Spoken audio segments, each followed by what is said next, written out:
今日帶大家嚟睇一間高層嘅 apartment， 位於溫哥華 downtown， 叫做 The Charleston 嘅大廈。大廈建於2018年，共有43層。依家參觀嘅單位係17樓嘅整層，意思係你擁有整層嘅東南西北角落。呢個單位有3422平方尺，加上454平方尺嘅陽台。裏面有2個大廳，中西柱各一個，4間房，4個洗手間。依家我哋跟住呢個視頻嚟到家庭廳嘅陽台，可以睇到附近嘅海灣，亦都可以睇到 English Bay。仲每年可以喺度睇煙花，唔使同其他人逼啦。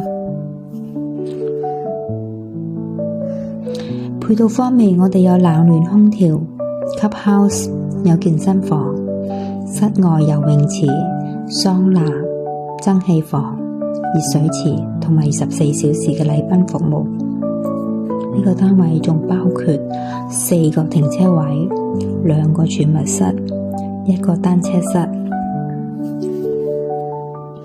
住喺度呢，你只有上下層嘅鄰居，係冇咗左鄰右里嘅。你既擁有別墅嘅超大空間，又有高層嘅景色同埋視野，你話住喺度有幾爽呢？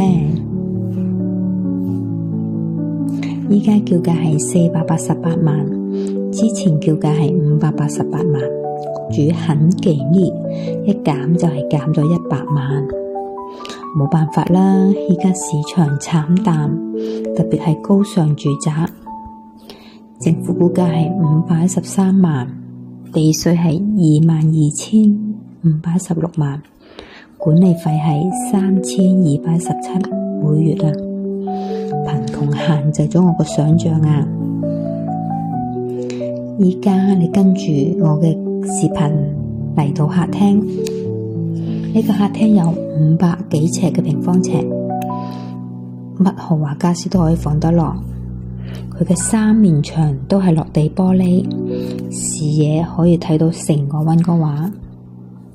嚟到陽台，我哋可以睇到對面嘅 Granville Island， 坐喺陽台度可以成個諗樣咁睇住嗰啲來來往往嘅過渡船隻，再去思考我哋一下我哋嘅人生方向。我就打算躺平㗎喇。你有能力就過嚟睇房啦。